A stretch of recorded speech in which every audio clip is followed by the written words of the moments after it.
Love this podcast? Support this show through the Acast supporter feature. It's up to you how much you give, and there's no regular commitment. Just hit the link in the show description to support now. This episode is brought to you by Progressive Insurance. You chose to hit play on this podcast today. Smart choice. Make another smart choice with Auto Quote Explorer to compare rates from multiple car insurance companies all at once. Try it at progressive.com. Progressive Casualty Insurance Company and Affiliates. Not available in all states or situations. Prices vary based on how you buy. My dad works in B2B marketing. He came by my school for career day and said he was a big ROAS man. Then he told everyone how much he loved calculating his return on ad spend. My friends still laugh at me to this day. Not everyone gets B2B, but with LinkedIn, you'll be able to reach people who do. Get a $100 credit on your next ad campaign. Go to linkedin.com/results to claim your credit. That's linkedin.com/results. Terms and conditions apply. LinkedIn, the place to be, to be. When the energy is high and the music is right, pushing past your limits becomes that much easier. Take a reggaeton run or strength class on the Peloton tread, and you'll quickly see why these are the workouts you've been searching for. Every day brings new challenges from expert coaches who train and speak the same language as you do. Level up your workouts with Peloton Tread. Find your push, find your power. Peloton. Visit onepeloton.com.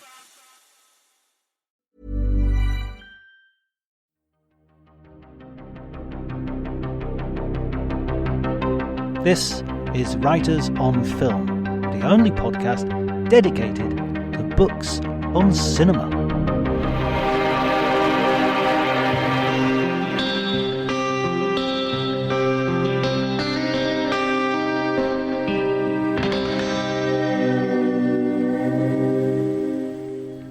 Hello everybody and welcome to Writers on Film. My name is John Bleasdale. I am a film critic and writer, and today I'm delighted to be talking to an old friend of the pod, an old friend of mine now, Tom Shone. He's the writer of many books, including Blockbusters, a book on Martin Scorsese, a retrospective, and his brilliant biography analysis of Christopher Nolan, the Nolan Variations, which is a superb read and is now available with an updated chapter on Oppenheimer. And given what's happened in the last week or so, you might want to be buying that if you haven't already got a copy, because it's an essential read for anybody who's interested in Christopher Nolan as a filmmaker. Really goes into quite amazing access. You know, Tom's one of the very few people who has had the opportunity to have in-depth interviews with Christopher Nolan, and he really goes deep with it. It's an amazing book. Today, Tom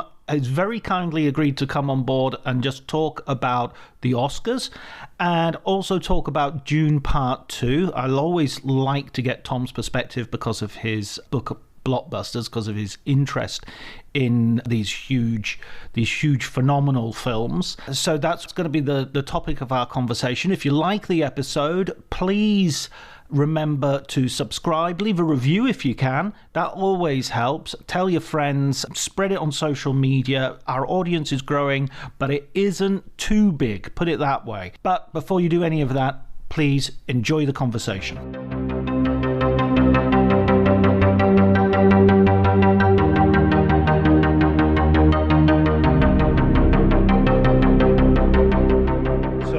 What do you want to start with, Tom? Let's start with the Oscars. I think so, yeah. That's the thing that's kind of like burning through my head at the moment, having just sort of stayed up, not so late actually, I guess now, to watch it last night. But yeah, what did you think? It was kind of, usually I did not stay up. I sort of woke up and just read the list of winners, and I was like, yep. You know, there was nothing that particularly surprised me or felt an injustice had been done. I was very glad Oppenheimer. It was kind of quite funny how the Barbenheimer thing, Barbie was just left in the dust in terms of everything except like songs.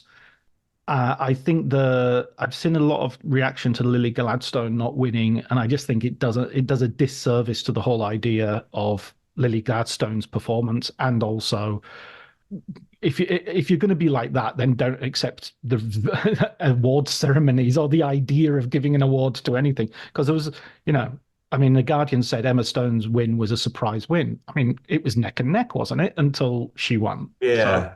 I mean, okay, arguably the second person won, but still, it wasn't like she came out of Yeah. the blue.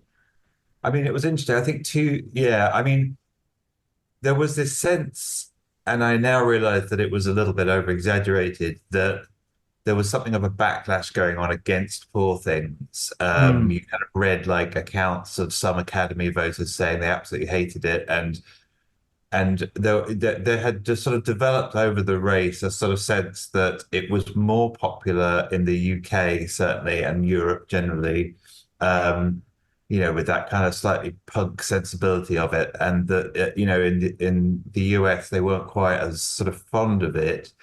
So, and then that coupled together with that we know their kind of history of wanting to make history, so to speak, and give Lily Gladstone an award and thus the first Native American winner. So I think that, yeah, the narrative had certainly swung a little bit in her favor, but you never know how close these things are. And most of them are a lot closer than we think, I think, like yeah. And it was an interesting moment that they went with Emma Stone. And yeah, it's very, I mean, it's Lily Gladstone's performance was so unlike the usual kind of performance that they reward. It was quiet and still and powerful, rather than big and bold and noisy. Like there was nothing Oscar-y about it. So it was always something perhaps a little bit surprising that that they were going to give it to her. But whereas Emma Stone's performance was almost like, it was very, it made me think of Natalie Portman winning for Black Swan. It was like this big sort of star deconstruction, like it was a great, let's turn this movie star inside out kind of performance, mm, and that they do love that. So, it was sort of interesting seeing the Academy not hewing to the sort of narrative we have for it. But I also wonder too whether the internationalism of the body now, the Academy's got more international, and it's going. So it felt a little bit like they were a little bit less beholden to kind of American internal politics, if you like, and mm. and more open to, if you like, more European flavors, like kind of Poor Things. And I wondered whether that was perhaps a factor, in why so many people got it wrong anyway, not in like who won, but like why we were thrown off course a little bit. So I think that was certainly the biggest surprise for me, watching it, and the rest, as you say, um, was very much a kind of coronation for Chris Nolan, and long overdue Your and boy much. did good. Yeah, I know. I was so touched because he got up there, and I haven't really seen that much of him and Spielberg together, and I don't know what their relationship is like, but he certainly gave him a big old hug. And Spielberg of all people, knows what it is to be out in the wilderness for many, many years. I mean, we all think of him as the big success story with Schindler's List, but there was a whole decade and a half of being ignored and slighted, and for Jaws and E.T. and Raiders of the Lost Ark and all these other films, and he really, Mm, really did not get in.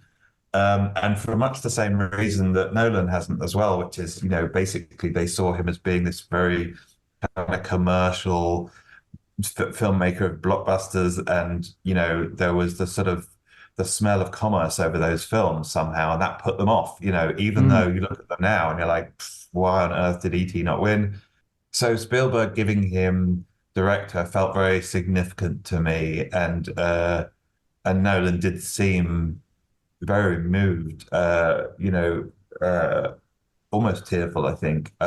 He was very visibly moved, and his way of putting it when he accepted was, that it was gratifying to be considered a small part of the history of the medium, which is a very him way of looking at it. He's definitely got he thinks very historically, mm. and from the outside in, so to speak. But I also thought to myself, well, his place in history was sort of already assured. The significance of this is actually that he was kind of being given the final embrace by his sort of peers, and that was visibly moving to him.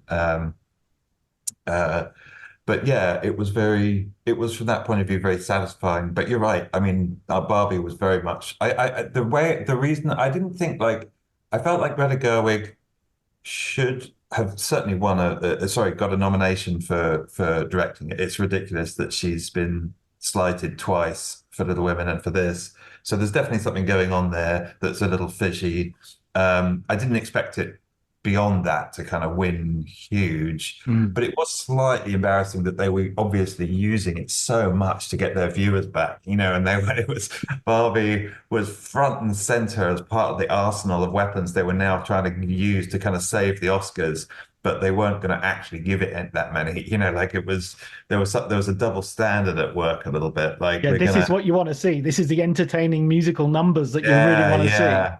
And then giving it a body swerve at all the key moments, but that said, I was very pleased to see it, all the sort of players and the interaction with Emily Blunt and Ryan Gosling was excellent.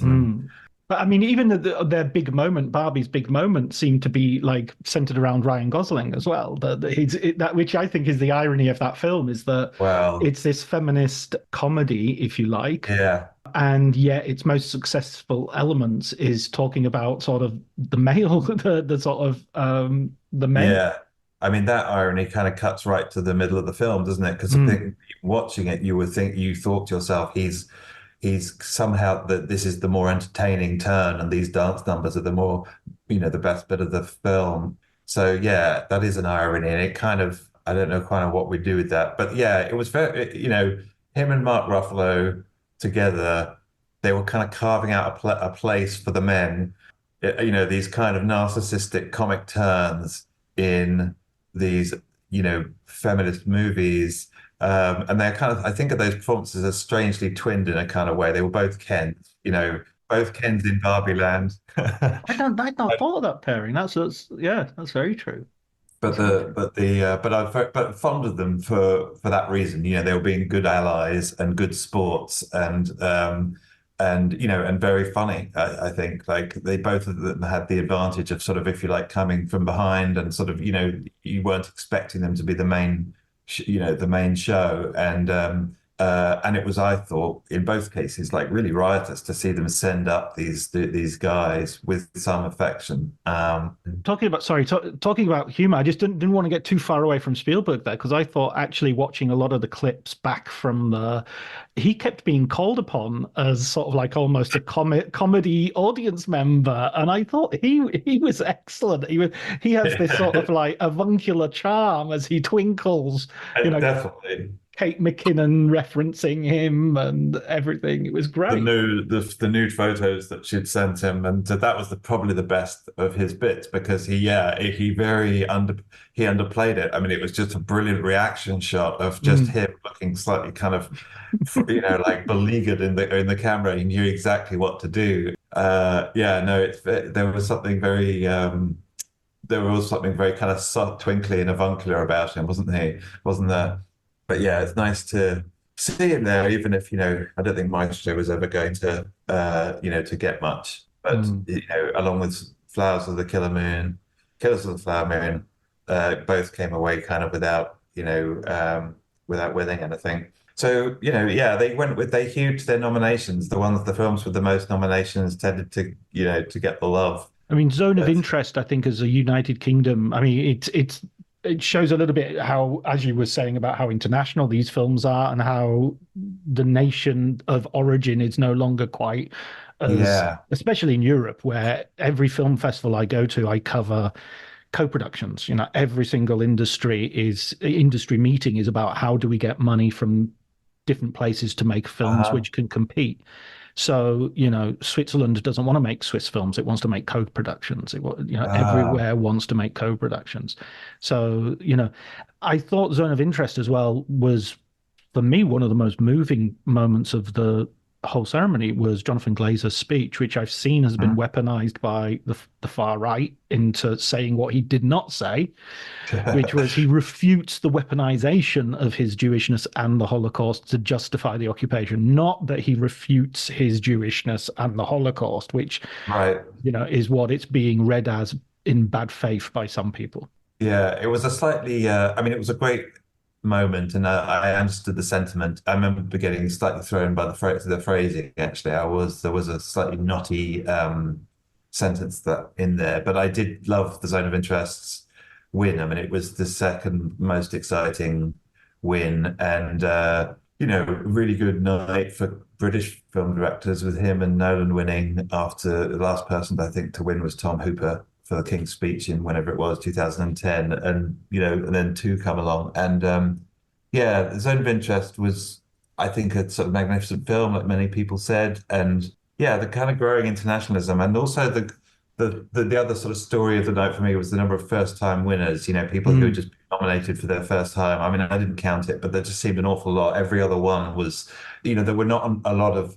It wasn't so much normally there's this sense of the changing of the guard with the old pros mixing with the young ones. But I really felt like the number of old pros, so to speak, was very limited in the sense that like Downey Jr. was the only one who'd been nominated before that won, and the other three were all first timers. And that kind of pattern and that sort of proportion seemed to sort of bear out in some of the other races as well. And you were just seeing a lot of kind of basically young talents kind of get up on the stage, and that was exciting, and it looked like they'd done a good job of rejuvenating themselves as a body, as an awards body. So I don't know what the viewing is are they going to be like. I'm going to guess they're definitely going to be higher than the last few years, certainly. And I think on the back of Barbenheimer, as you say, I think people were excited for that. People were excited for Lily Gladstone. That was a possible historic moment. That it's a competition. Things are unless you're going to tape it and the way I did and find out the results already and then watch it without any tension or anxiety, like Zeus. Like Zeus.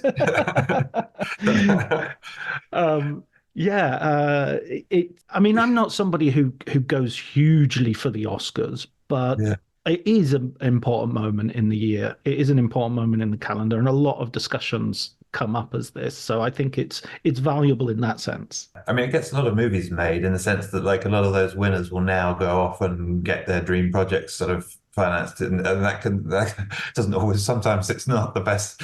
There is the number of sort of screenwriters that have come away with that trophy and then gone and blown it with some movie that they've directed. But I don't want to be rain on the parade. Let's hope they all do make good movies. But it definitely has an effect on like kind of production, and that there'll be a kind of slew of productions that now start because of that night. But yeah, it was.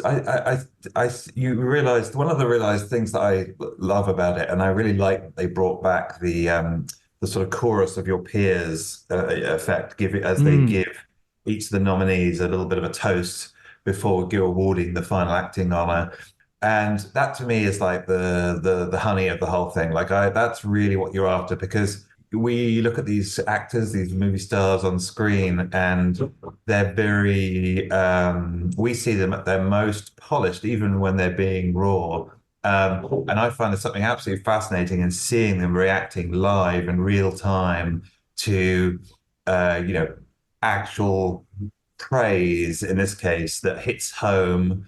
And you're seeing an unrehearsed emotion, and that to me is fascinating. I love that that kind of segment, and I felt like there were some good ones in there. There were some good roasts as well. Sam Rockwell, I think, was funny, and but some of them were kind of there was some good joking going on. Nicolas Cage was. Yeah, would I have done that? Well, yes, obviously I would have. Yeah, and then that moment you saw Paul Giamatti just totally react, and keep the gag going with Nicolas Cage spontaneously, and you saw something of his skill and his personality too in that moment. He was absolutely game for that joke. He was totally in there. So yeah, I love those moments. I really hope they keep that. But yeah, it was certainly gonna there must have been a few drinks in Cork Island to celebrate Cillian Murphy's win. And that's such a warranted win as well. I mean, if a performance ever carried a film, I mean, it doesn't need Uh, carrying as a film because it's got every element, but it Very is true. such a keystone in the huge cathedral of that film that has Yeah. to be there.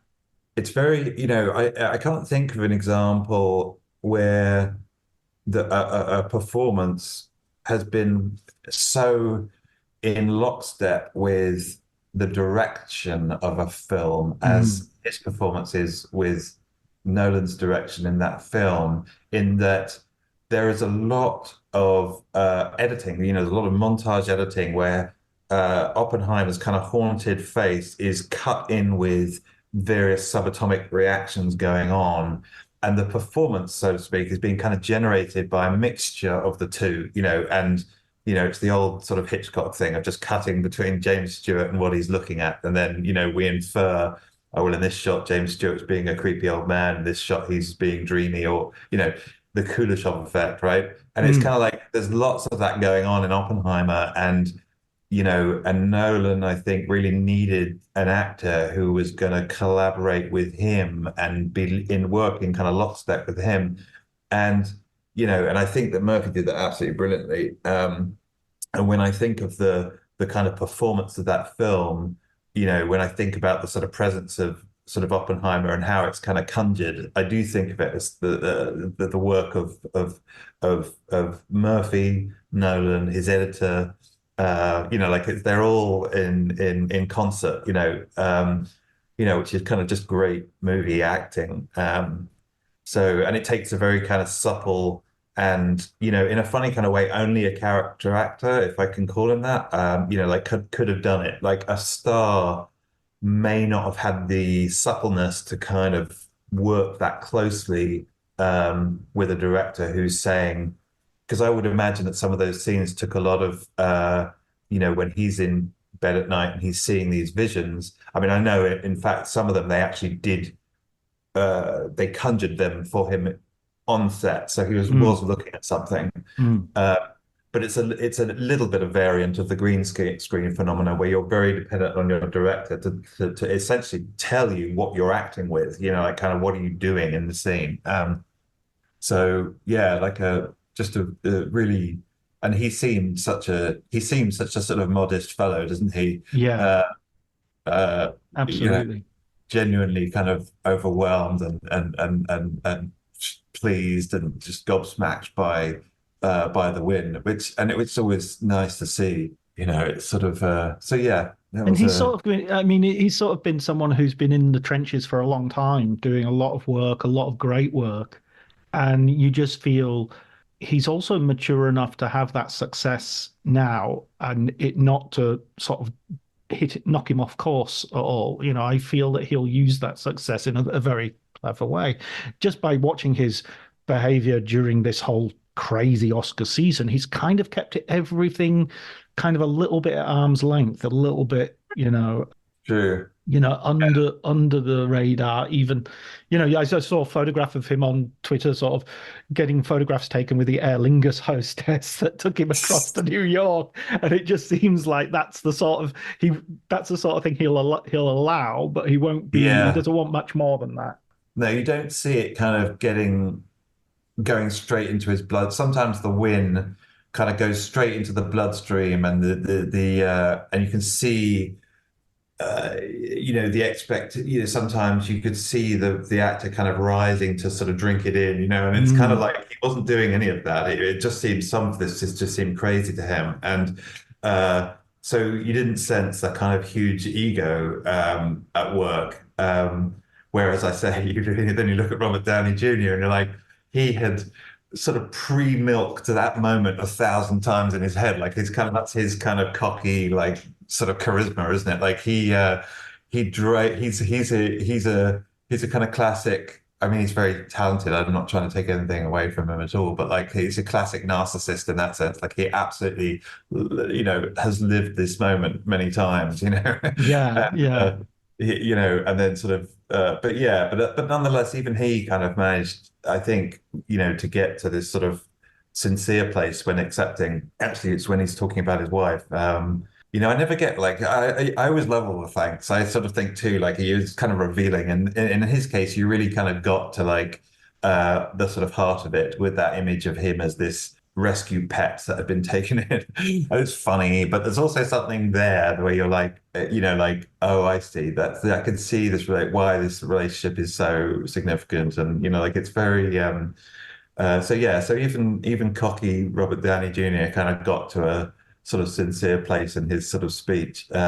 He sort of buries it, doesn't he? There's a little bit as well where he says, I needed this role more than the film needed me. And That's I right. thought that was a really, if you'd got rid of a lot of the other sort of, I want to thank my lawyer for getting me out of jail and my stylist who never gets any, and just left those two observations, the wife and the fact that he really needed this much more than it needed him. I think those Yeah, were the that's two right. moments of, I mean, maybe too unbearable, but you need the jokes in order to allow you to say that. There you go. I mean, it's very like his performances, actually. I mean, they're very, there's lots of sort of pyrotechnics and sort of dancing on the head of a pin, and then, but then he kind of he kind of lands the plane, Mm. So it's, yeah, no, it's, all these. I always love those speeches, and sometimes the gushier the better. Like, Halle I don't Berry know. at the Razzies. Yeah. Yeah, no, I always sort of thought that as I say, the sort of raw, unedited emotion that you're seeing, there's nothing phony about it. It may be unpleasing, so I think kind of there's a British thing, isn't there, of like not wanting to see people at that point. I think there's a certain squeamishness about seeing somebody who's nursed an ambition suddenly see it realized, and then, so I remember like reading lots of takes in my youth where like the Oscars would get nailed for that. It was just Mm. all. I definitely always loved it, and I always thought that the emotion was genuine. But it's but the speeches are a sort of form in themselves. I mean, like you begin to like I watched a lot of them because of the season is so long, and you kind of you look forward to certain people's speeches. I actually always did enjoy Nolan's. I thought that they were Mm. they were unusually emotional, not unusually, but they were just uncharacteristically emotional, and obviously, just well written, Mm. and Mm. and yet there was a sort of calm to them at the same time. You've got to be working on on an updated edition of your book, surely. Well, I've done an updated version with Oppenheimer in it. Ah, Uh, right, that's already been done, right? yeah, did that, and sort of, you know, because I saw it, just before it came out, and he was kind of the happiest I've sort of seen him. He was sort of very, and I now realize I think it was because he knew what he'd done. He was very Mm. brilliant with to show it, and so we got into the nooks and crannies of Oppenheimer, and had sort of vigorous back and forth. I kind of had our one. It wasn't a big disagreement, but we had a difference of opinion in that I think I had a different take on his guilt. I remember that Chris he was a little bit more cynical about how sincere it was, and I think that comes, well, certainly the Strauss character gets to express his cynicism about how insincere he thinks it is. And I think too, the Kitty expresses at one point, she sort of says that, did you think that just because you allow them to tar and feather you, they were going to forgive you? So you got both of those characters sort of suggesting that it was not an act exactly, but certainly self-serving of him to, after the fact, publicize his, second thoughts about nuclear energy. And I completely concede that. I can totally see that after the fact is certainly too late and risks the reaction of, well, who cares, Mm. but I also felt like, we were watching a man awakened how guilty he genuinely did feel. And I did sort of think of the whole film as just a sort of study in kind of guilt. I mean, Uh, you can have genuine guilt and utilize it, yeah, which, exactly. I which think was maybe that's which was my sort of. I watched the film twice, and I think the first time I watched it, I thought, oh, I kind of don't like the bit which feels like you're triumphing over Strauss in order to, yeah, you're the real villain. Good on you, Oppie. You know, and I just that's thought, well, wait a minute, didn't he actually, yeah, make the yeah, atomic bomb? But yeah, then, yeah. and then by the end, you get that the sort of point of the film, I guess. But then the second time I watched it, I felt, oh no, Strauss is nailing Oppenheimer all the way through, and Strauss's fall does not negate any of the validity of what he's saying. I totally agree with that, and I too shift back and forth between those two takes when I'm watching it and rewatching it. And I think that that's a quality that it shares with The Prestige and Mm. in that you've got like two protagonists who are each other's villains, and you can kind of look at it from one angle or the other, and it doesn't ever seem to settle, and I think that's an admirable quality. I think it's kind of it gives the film depth, but it is certainly, it's unusual because yeah, I had the same thing with it's such a weird, interesting ending because as you say, it's got this kind of movie-ish ending that allows him to triumph, and at the same time, he's damned. Like it's kind of Mm. like it's very that ambivalence is very it's very unusual and key to the film, but Is it a dialectic without synthesis? You even have the lawyer character saying, "Oh, maybe he wasn't talking about you at all. Maybe he was talking about something more important." And you think, "Yeah, mm, yeah," in your face, and then you see what they were talking about, and it was like, yeah, "Oh yeah, his sins were far greater than your office politics." yeah, that's right. But they were sins. Yeah, It's like getting I Al Capone for not paying his taxes. Yeah, that's right. Yeah, no, definitely. And I think, yeah, no, it's very, I definitely see there's a room. It felt like he's got a great sense of, I think, sin. I mean, you think those kind of Mm. early crime pictures of his wouldn't have worked without a sense of sin, of sinfulness.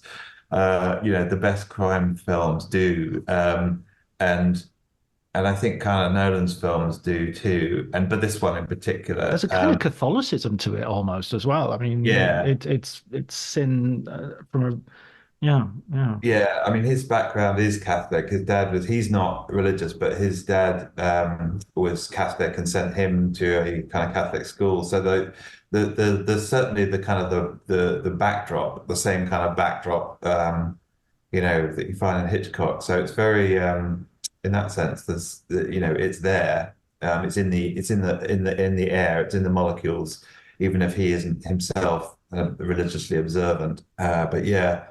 No, it's fun. We were sort of talking to a Japanese film crew because it's being released in Japan now, and they came to sort of talk to us about it, and it was very sort of. I'm fascinated to see how it's. I think it's later this month to see how well it does, or what the reaction is.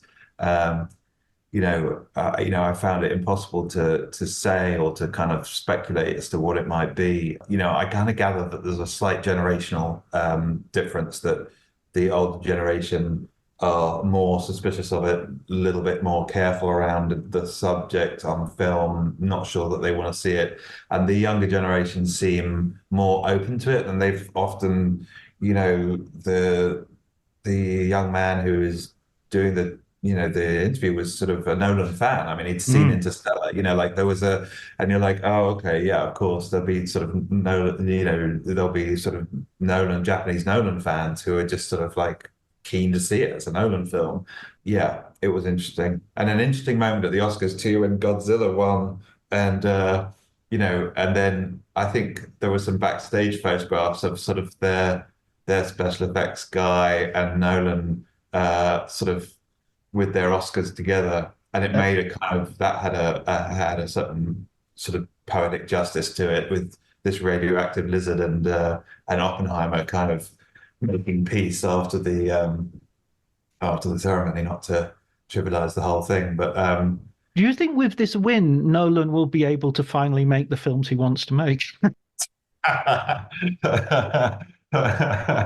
Yeah, that's funny. It's very, that's always been the there's something very kind of disciplined. He's very sort of self-disciplined, isn't he? Like because the sky has been the limit, and for him, and so the question has always been, well, how do I impose the limits that I need Mm. in order to kind of creatively flourish? Yeah, I don't know what he's going to do. I'm guessing there's going to be something a bit more kind of commercial, or not more commercial. What am I saying?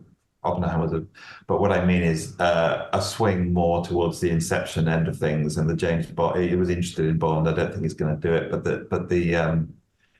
I think Optim a little bit more in tone, a little bit more kind of summer blockbuster. There was a genre, more. Yeah, exactly. And I mean, does Oppenheimer does end on this incredibly dark note.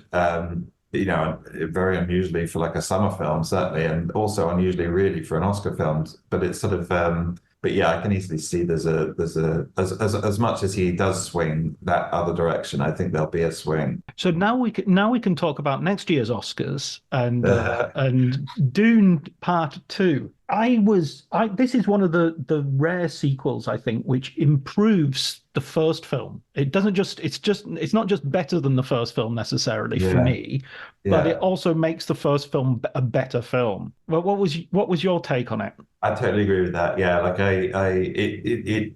the first film needed the second one to come along and sort of because they're sort of all enveloping movies, aren't they? Like sensorily, they just sort of take you over, and it certainly works for being an expanded universe. And yeah, I mean, technically, the film, I mean, narratively, I felt the film worked better. It had a kind of a clearer sort of story, to it.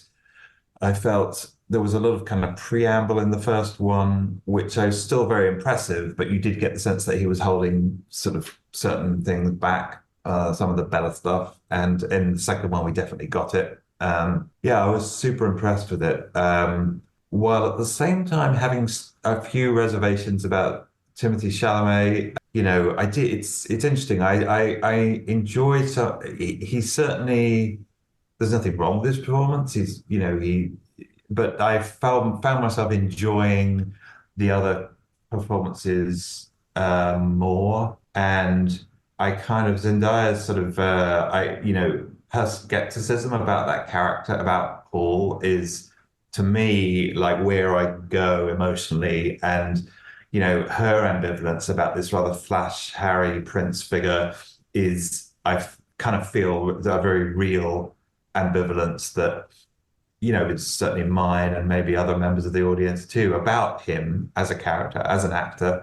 Is he to be trusted entirely? Is he a callow young man? And so I feel like she's the kind of emotional fulcrum of it, and I hope that the third film realizes that. I feel like it will. It feels like it's setting that up really, really well, and but I also thought that Austin Butler was just standout.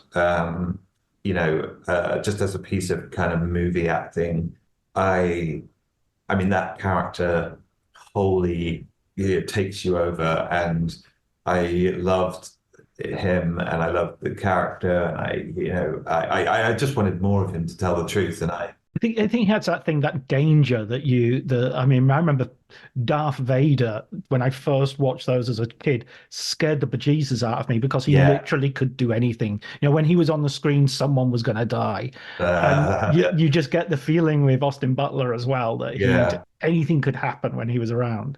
There's this kind of weird thing that started happening with the Marvel movies, whereby there's a narrative problem comes with like these very compelling bad guys. I remember this was very true. There was Mickey Rourke's Iron Man. Was it that Iron Man 2? That's right. It's a fantastic bad guy who gets introduced, and then they have to kind of ignore him for like large portions of the movie because, well, what are you going to do if you can't battle in too soon, or else the movie's going to be over? We know that their climactic battle is going to be the climax of the movie. So basically, they're twiddling their thumbs for like three hours, and I kind of felt that that Austin Butler's character had that effect a little bit, and it was smart in a way of him to introduce him only halfway through the film, because the moment he's in the film, you are sort of fast tracking towards their confrontation.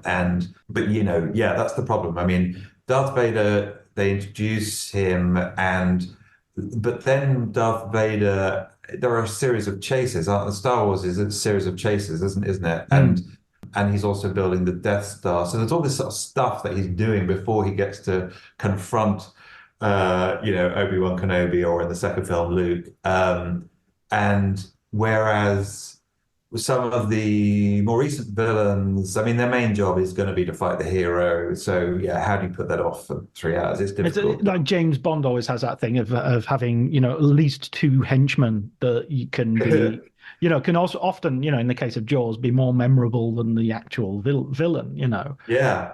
Well, I mean, in some ways, Darth Vader is that henchman, isn't he? Because yeah. the Emperor who's pulling the strings.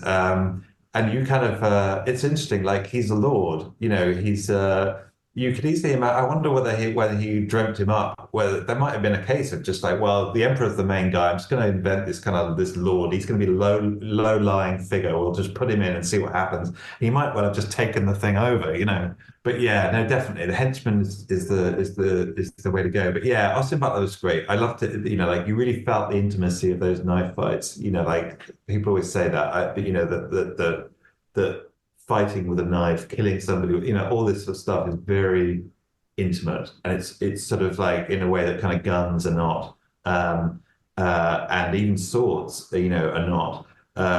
And you really felt that when he kind of came in close with his kind of, his sort of opponents. I had little flashbacks to there's a knifing in Saving Private Ryan that just feels do you remember when he goes to the top in the room and the German leaps on him and he drives that thing down into him?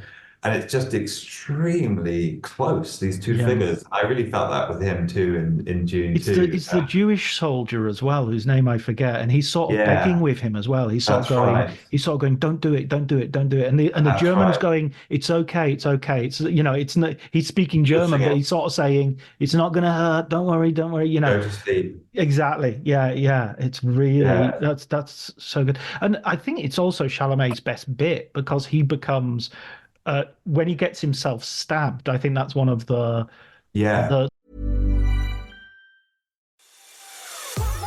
When the energy is high and the music is right, pushing past your limits becomes that much easier. Take a reggaeton run or strength class on the Peloton tread, and you'll quickly see why these are the workouts you've been searching for. Every day brings new challenges from expert coaches who train and speak the same language as you do. Level up your workouts with Peloton Tread. Find your push, find your power. Peloton. Visit onepeloton.com.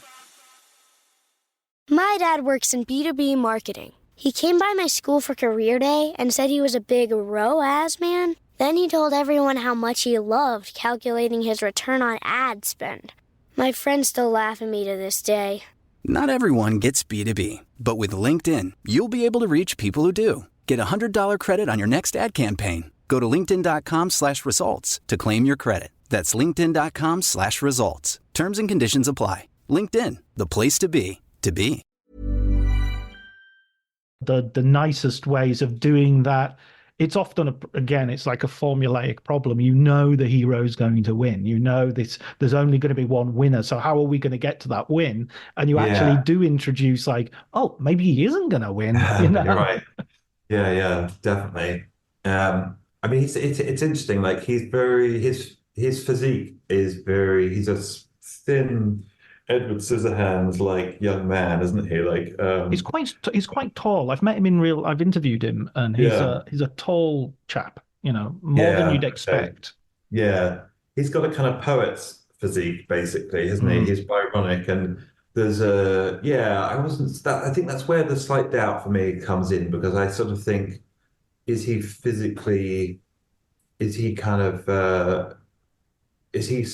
have that athleticism that is required of this heart. I mean, everybody seems to be, delighted with him. So it may be just an old kind of film critics kind of, sort of complaint. So, it might work for people. But there's no question that I think if he can round this out, if, Villeneuve can, round out the third film, yeah, it's definitely in competition in the same way that the Lord of the Rings was, and sort of Peter Jackson. I mean, it is, and people did point this out, it is very exciting to see younger, basically a movie filled with younger movie stars, like they're Yeah. all kind of carrying it.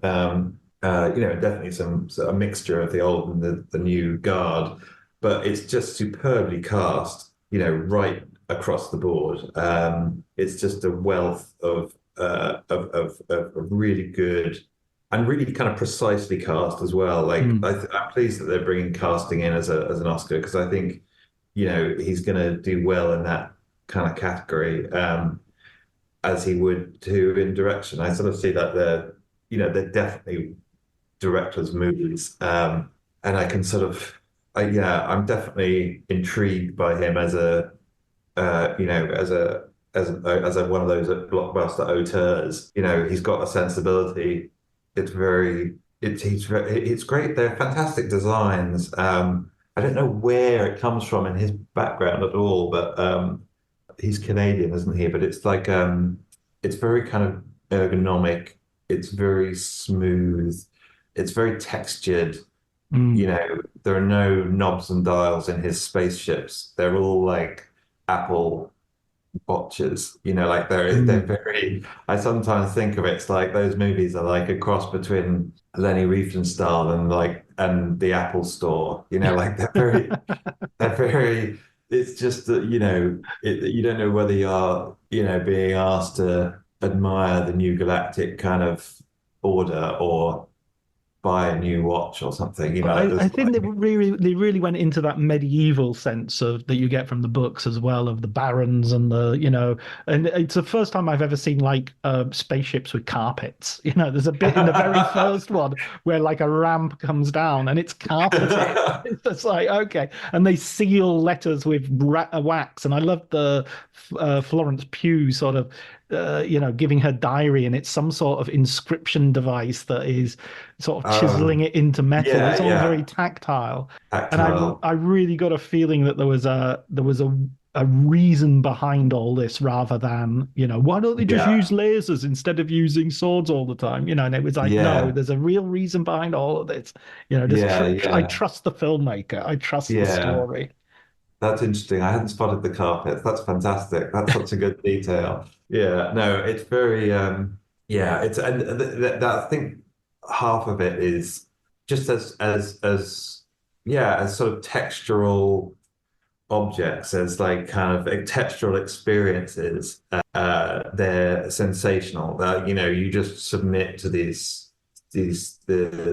sand and the wind and the imagined feel of all that stone and the coolness of those underground caverns, and then the beauty of those shafts of sunlight that come down. There's definitely a look. There are some similar chasms and sort of sunlight shafts in the Blade Runner movie. I kind of remember some of the ending of that reminds me a lot of some of Dune, and that's Deakins, isn't it? Who sort of loves those sort of light effects, but yeah, he's very. The knife fight as well at the end reminded me very much of where Rick Deckard interviews Rachel in the first film. It had that same sort of Interesting background to the city, which is obviously Ridley Scott's Blade Runner, not Denise, but it felt very much like that similar sort of framing of the environment. Yeah, yeah. I mean, I think I mean, I can certainly see why he did the Blade Runner film. I mean, and there's definitely a similarity with Scott. They both create these kind of environments, don't they, that you just want to sort of dive into and exist in. And Scott was kind of one of the first directors, I feel, of like the modern era to sort of happen across this kind of phenomenon that we now are now very familiar with, of like the world of the movie being the thing that's as important as anything else. And as the story, and you just want to kind of go in there and nose around and explore it a little bit. Like I always think that the really key scene in Blade Runner is like when Deckard is using that photo enhancer, that voice activated photo enhancer to go and then the picture comes up. And it seems to be able to look around corners. It's like an amazing device that somehow it's photographically, you're going into that scene, and that is very, very Scott, but it's also very kind of modern, and it's how we use computers now.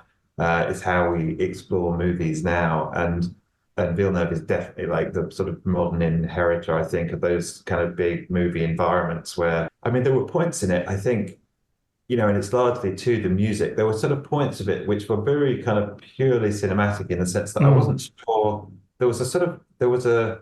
I wasn't sure exactly what narratively might have been going on, but I just remember being blasted and soaring on like a wave, a bed of synthesizers, and then, and the visuals of the sand and so on. And I sometimes I would catch myself and kind of go, well, actually, hang on, what is happening at this point? Where are we going? what We're on top of a giant worm. Where exactly are we supposed to be? And of course, it doesn't really matter.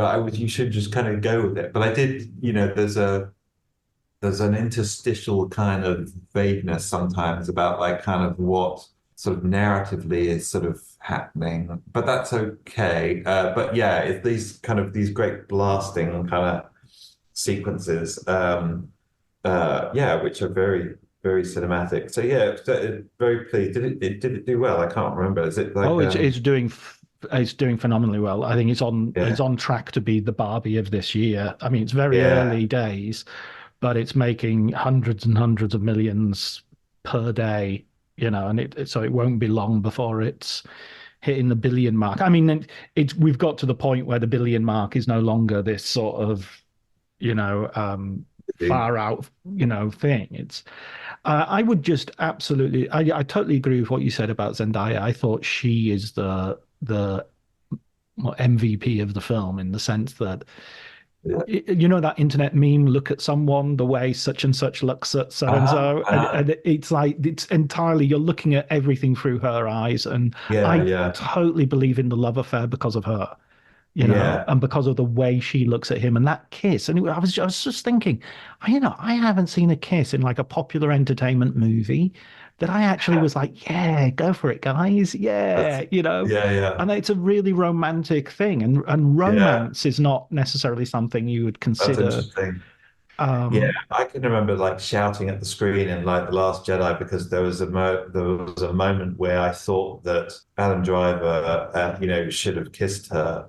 And it's right when there's a battle. So he basically suddenly reveals his turning. He turns. He becomes briefly to the side of the good, and he joins Rey for a lightsaber battle where they take down. Do you remember that giant red room with the Elvis samurai comeback special? Yeah. Fantastic scene. And they basically just kind of slice and dice their way through the entire room full of these sort of samurai. And it's like, and I was literally on my seat shouting at the end of it. Then I swear the movie audience I was with would have exploded if only at the end of that fight he'd taken her and there'd been a kiss between them, or she'd taken him and there'd been a kiss between them. And I felt like it took them a long time to get to it in the third one. But yeah, it's like there's an absence, I think, of certainly those sort of big adventure movies of fashioning them around that they have a kind of romantic story to them. I don't, maybe because they've just been for too long ingrained in a sort of male adolescent sensibility, and there's a certain, there is kissing. Yeah, that's right. And so there's certainly, I don't really remember. I do remember that like Iron Man in the first couple, with Gwyneth Paltrow and Robert Downey Jr., there's a little bit of electricity, but that's about all. I do remember it just kind of just getting drummed out of the series. Yeah, Marvel is remarkably sexless. I mean, it's like people get married maybe, but they don't have sex. There's not much going on there, but it's like So yeah, definitely, it feels like an absence in our movie going lives, doesn't it? Because Harrison Ford and Carrie Fisher, particularly in The Empire Strikes Back, packed serious heat. Like that. Mm, That really had a kind of classic sort of old movie kind of feel to it, and golden age stars had their that was a I mean it was written by partly by Lee Brackett, who'd written some of mm, those old those very movies, so that it's not surprising. But there was very and Kasdan too has his sort of feet in like the sort of 40s and 50s. So but yeah, like that's I definitely feel there's a sort of hunger for that, and there's too much kind of gender zoning of the movies. I always it's great when I think kind of when filmmakers kind of snap out of it, or have the ambition certainly to snap out of it and make a what they call a four quadrant movie, where they kind of which it maybe increasingly they'll have to. I mean, there's no question that like Dune could only have really worked and got the money and the go ahead if he had the ambitions to include as many people in the audience as possible. And I'm trying to talk about this in a way that doesn't suggest like romance is just the girls thing, or that'll get the kind mm. of female audience in. I don't feel that No. myself, because I know it's me. I would like it to, there to be more romance in these things, but that's certainly how they think. And that's kind of how they market the movie. Well, if anything, I Uh, think it's setting up the third movie, which will be based on the second book, Dune Messiah.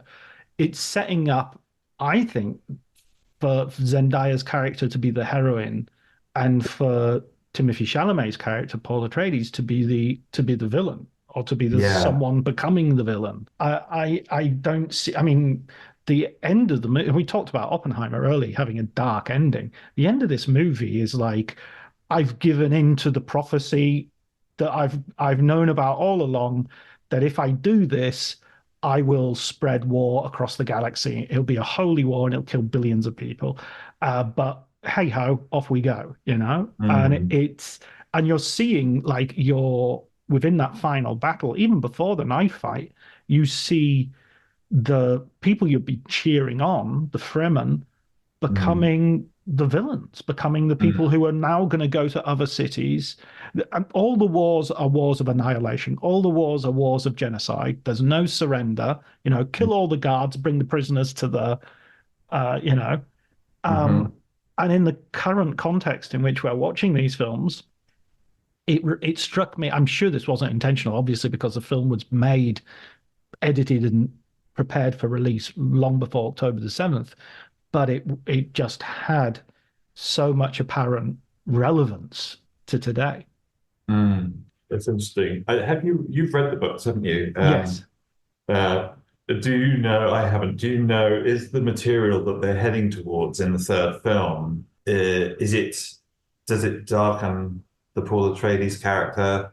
And is there room for Zendaya's character to occupy the space we want her to occupy? Like, is the how faithful are they? I know that there's a I have I'm not sure how they tell me how faithful they are. They kind of there's a lot of reorganization going on, isn't there? That's the sense I get. There are loads of elements that they are, and it's kind of surprising that they've split them into two, and yet there are elements that have gone into the background and disappeared. Like Uh, the whole idea is there has been like there are a couple of things which you get to know through the books, which I don't think are explained in the films, and I don't have any problem with that because they don't have space. But everything you see in the film are supposed to be a diaspora of Earth. So these are not, and this is vastly into the future. So these are not people who look like Arabs. These are actually Muslims who are part of the diaspora, and a Jewish bunch turn up in one of the later books as well. mm, So these are all supposed to be sort of baronial medieval organizations that come from Earth. There's been a war against the thinking machines, and so there's been a move against technology, hence this medieval sort of mhm, wax seals and things. And like Mm-hmm. computers are now people. So you saw the guy who would occasionally, all the people who stand around and are doing calculations in their heads, basically. And there are also the navigators who and the other big missing element of the film are the people who are moving people across huge distances of space, and they eat spice and become grotesquely deformed. But are able to navigate across space, and so are hugely important. And this idea is that runs through the books, and it is captured by the film. Is the more you need the more you want power, the less human you become. And whether that's power to calculate something, you begin to look like a computer. Whether you or Mm-hmm. navigate space, you begin to look like a monster. Or if it's power to rule people, it means you've got to either become a Harkonnen or you've got to become what Paul Atreides becomes in Dune Messiah. Now, I don't think there's much space in Dune Messiah because Dune Messiah is basically a reply to the people who loved the first book too much, which Mm-hmm. was he wanted to go against his sort of Joseph Campbell's story of the hero who's refused the thing and all the rest of it, and show that he would, Frank Herbert was well aware of the white savior. Well, that notion is not a modern invention. T. Lawrence, Mm-hmm. he was basing this on Lawrence of Arabia and T. Lawrence and everything. And he wanted to criticize this leader. And so when he saw that the first book, it was just being read as a straightforward space opera, in the Mm-hmm. second book, it's all about how that power twists Paul and makes him continuously less human. So the Mm-hmm. idea that he marries the emperor's daughter and he keeps Chani on as a mistress, it becomes very much about palace intrigue, and Uh-huh. they're all sort of fighting each other. His sister is this super powered Anna Taylor-Joy character. Uh-huh. And the other thing which is interesting, which I think would be I'm interested in seeing, is Duncan Idaho, the character played by Jason Momoa, actually comes back because his body has been recuperated from the desert and Oh. has been sort of reanimated by the Harkonnens as and it's questionable as to whether there is any of Duncan Idaho left inside him. So everybody just is constantly being transformed into something which serves a specific purpose. You know, I think that's in this film as well. Paul is almost, Timothy Chalamet, poor bloke, is almost crushed under the weight of all the names he collects as he goes through Maudib, the Khazad Hadarach, the Islam, it's just a whole bunch of names that he gets. So he was writing, so tell me, what was his sources for this would have been T. Lawrence. He was writing in the 60s. Yeah, So, early 60s. I think it's early 60s. And by all means, DM me or send me emails if I've got any of this wrong. He was an environmental scientist, and so part of it was about environmentalism. The production of the spice is obviously, the film makes it explicit with Harkonnen taking baths in oil all the time. mhm, Is like the resources of this impoverished country. mhm, The idea is that when this guy comes, the green paradise, and green is of course a hugely important color in Islam, the going to the green paradise is making Arrakis into going back to being a normal Earth-like planet, which has been mhm. ruined by the production of spice. That's so interesting. So so if you put it against the sort of backdrop of what was going on kind of in the Middle East in that period, that's very interesting. I mean, so America is sort of, is getting more and more involved.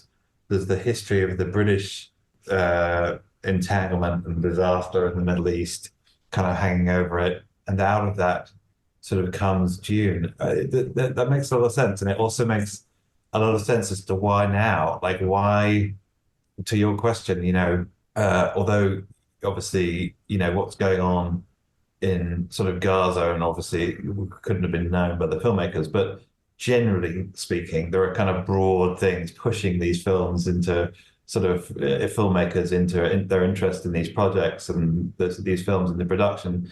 And of course, America's involvement in the Middle East is the huge backdrop of like, all its foreign policy, after 9/11. So why would it kind of its movie industry would be interested in channeling some of that? Yeah, it makes it's really interesting, to think about it. I mean, in the books, he uses the word jihad all the way through. Yeah, Which you can imagine that was day one of the first draft. They took that word out, because Paul leads a jihad, and it's yeah, that's interesting. It's kind of like yeah, I mean, it's a little bit like it's part of why it's compelling. It's part of and I can see he's done the same thing that the Bourne movies did, which is to say, you want the echo of all these, goings on in various parts of the world. You want the shadow, you want the imprint, but you don't want to directly reference it. mm, But, but if you can have, your movie filled with sand, if you can have these kind of jihadist characters, even if they're not called that, yeah, you're hitting on something, you're hitting on the audience's kind of subconscious kind of buttons, aren't you? yeah, and don't let's look at the Fremen as a single monolithic group of people. There are the religious people of the south. There are the more secular people of the north. You've got the Mm, PLO. You've got when Chani, Zendaya's character says, we're all equal. Men, women, we're all treated the same. You mhm. can imagine certain elements of the audience scoffing at the wokeness of such sentiment. But, 60s, 70s liberation movements would have entirely recognized that idea of the Yeah, liberation, Che Guevara's guerrillas yeah, employing women in fighting yeah, positions and what have you. yeah. No, for sure. Oh well, I love hearing about this. I kind of I'm more excited for the third one now than I was before, and I was definitely felt like this was a kind of great series that was sort of shaping up. I mean, I think the first one's really, really well written and a really good book, a really solid. And to your point about world building, which I think I love the idea of that being like Ridley Scott being one of those pioneers of that. I think it's a notion that's a bit irritating when somebody uses the phrase world building, because that immediately makes you, it's like somebody saying, in a way, Los Angeles is really a character in this movie. It's just like, Uh, shut up. yeah, Um, yeah, it's yeah. not. But in the books, he all the chapters are headed by like quotations from like the Encyclopedia Galacticus and the Bene Gesserit Handbook and the Diaries of Princess Irulan and Daughter of the Emperor. So you have all of these quotes before you even meet the characters or the societies or and you just get this idea. This is one book in a library of books, in a library that's in a city, that's on a planet, that's in a galaxy, that's in a Mhm, universe, and it just mhm. extends on. And that's what, when I read it when I was, God, I was like 11 or 12 or something, and then reread it alternating with Lord of the Rings, those were my sort of texts. Well, yeah, I mean, the world building is sort of like there's in sort of modern movie parlance, it's definitely a cliche, isn't it? But it's also very similar to, as you've just sort of said, the way that young children first read and the way they first explore books and films. Your devotion to it is absolute. You disappear into that book, that film, whatever it might be. So it's very instinctive, I think, to young children, even if it's now become kind of, corporate, corporate strategy. But yeah, I mean, I did that, too. For me, it was C.S. Lewis. I remember kind of diving into those books, and they're quite short actually. So they, Mm. like there's I had to do a lot of rereading. But yeah, like that now, I mean, they've sort of realized that that level of immersion is kind of the thing that draws people back, isn't it? It's the return audience. That's the key to it because, no things are not standalone movies anymore. So they want to kind of breed that kind of same sense of loyalty to place almost, where you just want to keep returning. And you're a repeat customer, which is sort of Mm. exactly by definition kind of what they want. I mean, I think you can see the extreme form of that, and maybe it's sort of reductio ad absurdum in the Star Wars and what Disney are doing with Star Wars now, where Uh, it's like, is there a planet we haven't been on in this galaxy? And, is there a side character? Is there a moment in the lives of any of these characters that we don't know about now with the yeah, prequels and TV shows? And like, yeah, I thought Kenobi was like an old man in the desert who was there for years, and no, but apparently, according to the TV series, he was off having adventures all the time, every 5 minutes, right. and nobody Yeah, noticed. yeah. We've definitely lost in the process of this.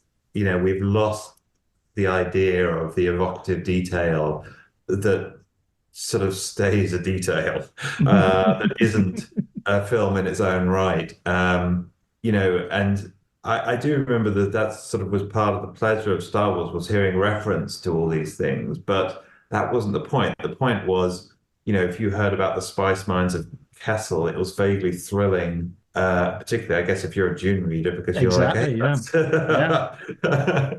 Yeah. but Lots of characters named after Dune people as well. Princess is Leia that is a right? Dune character. Yeah, Sandy of comes from a sandy place, course, you yeah. know.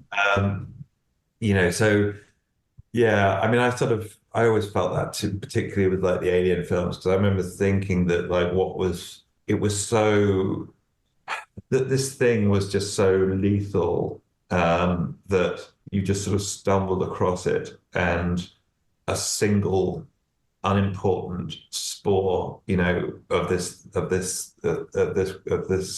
genetic line would sort of wipe you out. And then, but then to see even Scott when he goes back to it, just sort of reinterpreting that entire first accidental.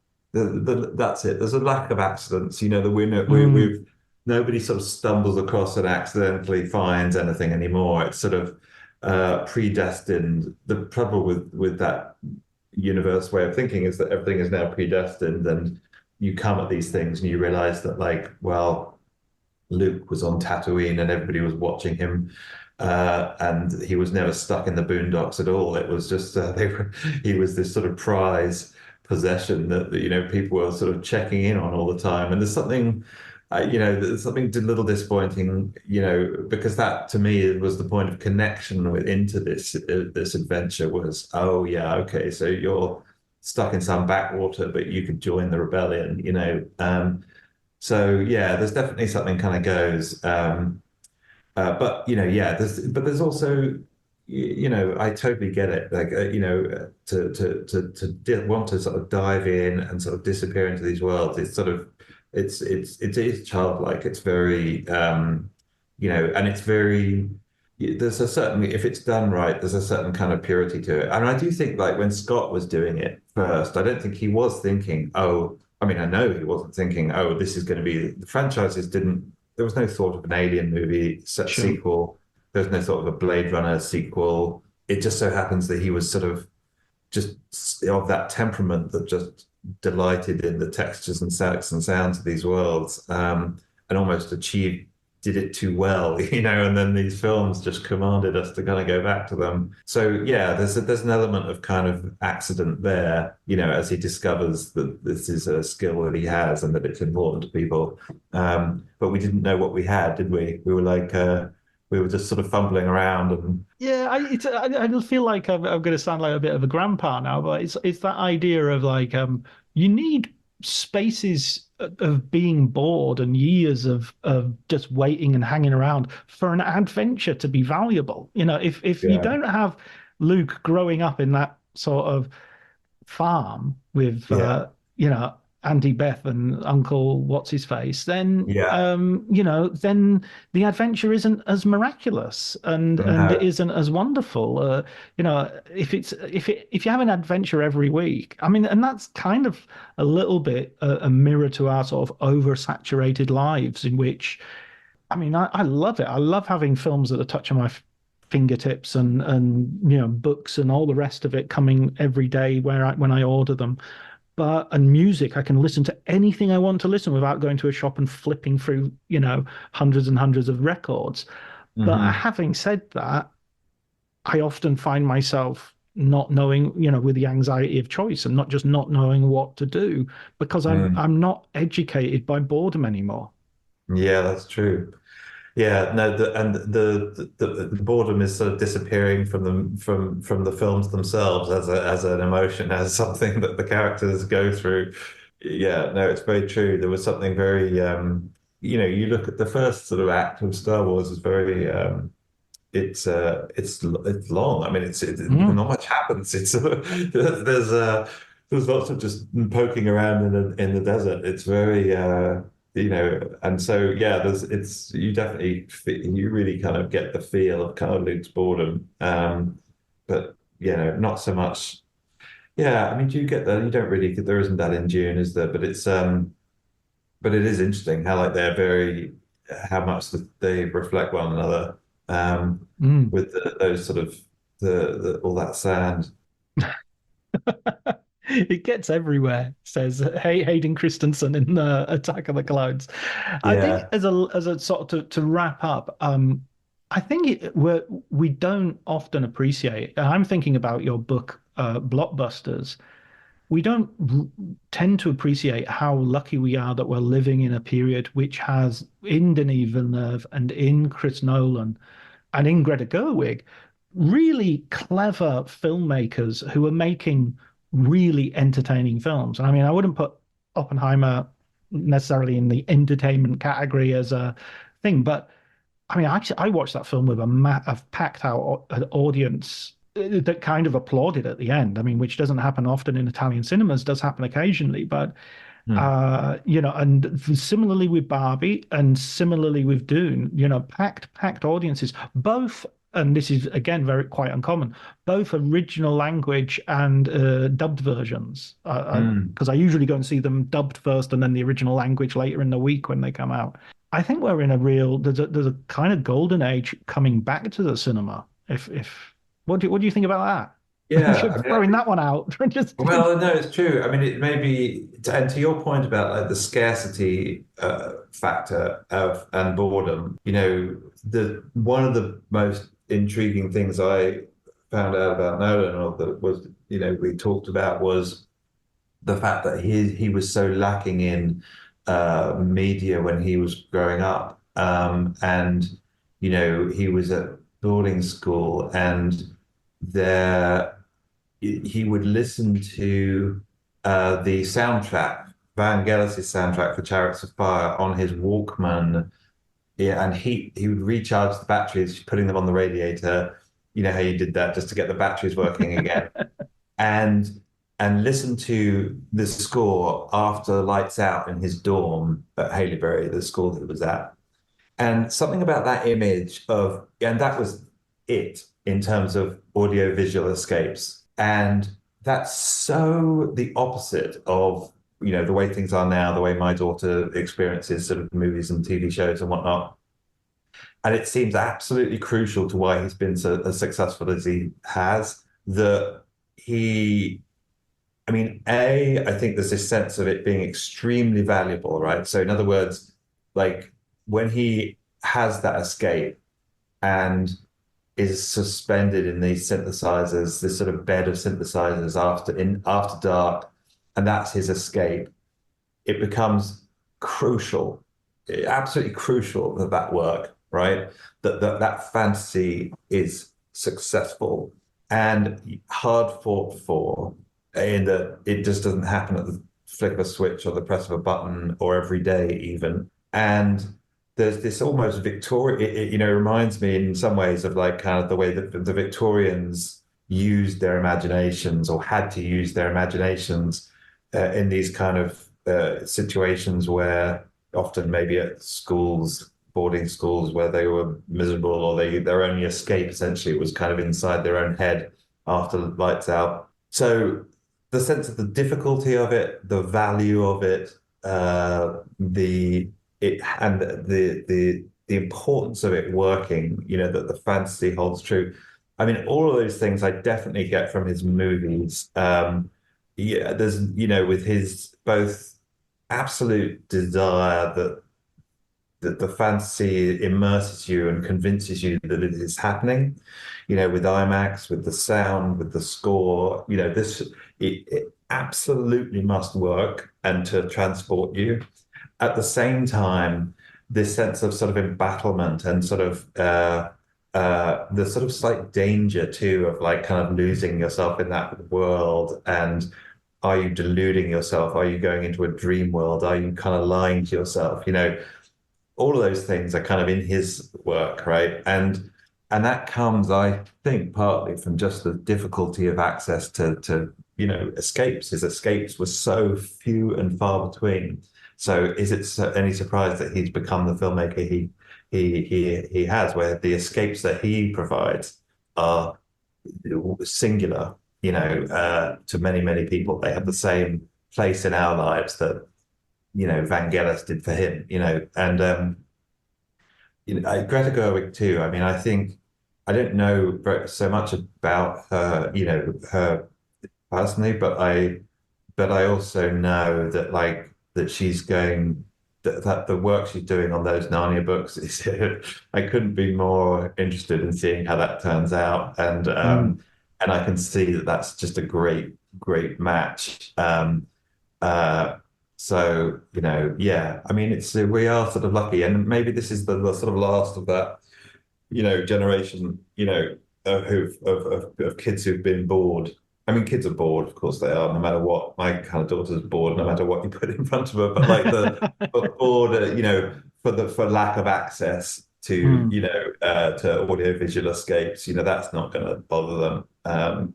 Their boredom is slightly different. But yeah, it is kind of remarkable. It's the sort of last generation of those analog to digital people. Yeah. And people like your daughter, my daughters, are going to be in many ways much more savvy and much more the digital natives who've never known they've never known a world without a mobile phone interaction or a streaming service. So it's for them it's not obtrusive, it's not this, that, or the other. It's just the way things are. Yeah. And they will navigate it much better than we probably do. Hopefully. Yeah. But it's definitely, there's something, you're right, analog imaginations, and but you look at the popularity of both those filmmakers and you're like, oh, because they're adored by the very generation that we're talking about and you realize that what they have experienced, their analog experience, has value to, a film-going generation who have everything at their fingertips. And I think it's precisely because of the things we're outlining, of just the scarcity value of it, the rarity of it, the special value that's put on it. In that sense, there's the two generations, they're definitely talking to one another. Like it's not like that one generation is superseding the next. It's like they're finding each other's experience interesting.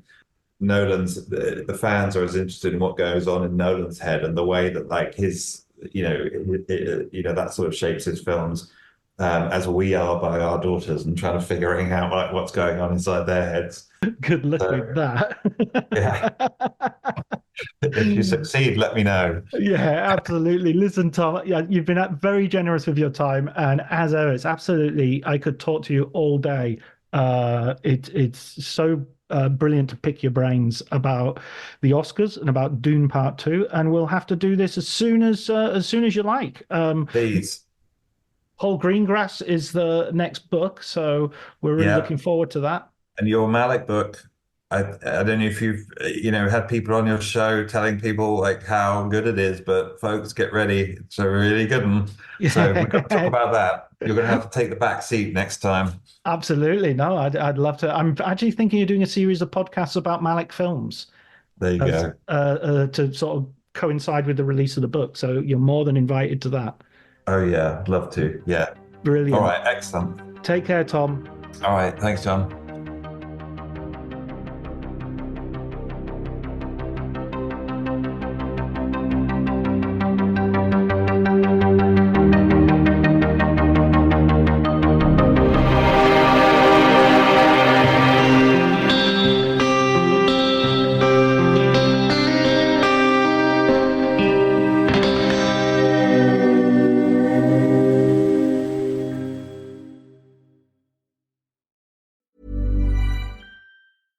This episode is brought to you by Progressive Insurance.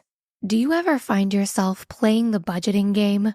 Well, with the Name Your Price tool from Progressive, you can find options that fit your budget and potentially lower your bills. Try it at progressive.com. Progressive Casualty Insurance Company and Affiliates. Price and coverage match limited by state law. Not available in all states. My dad works in B2B marketing. He came by my school for career day and said he was a big ROAS man. Then he told everyone how much he loved calculating his return on ad spend.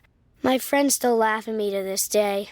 Not everyone gets B2B, but with LinkedIn, you'll be able to reach people who do. Get a $100 credit on your next ad campaign. Go to linkedin.com/results to claim your credit. That's linkedin.com/results. Terms and conditions apply. LinkedIn, the place to be, to be. Movement has the biggest deals of the holiday season and the sleekest watches around. Whether you're gifting for family, friends, or yourself, shop 30 to 60% off Movement's variety of designs, colorways, and functionalities. From the thinnest automatic dress watch under $500 to waterproof guarantee adventure-ready sport watches to rare ceramics.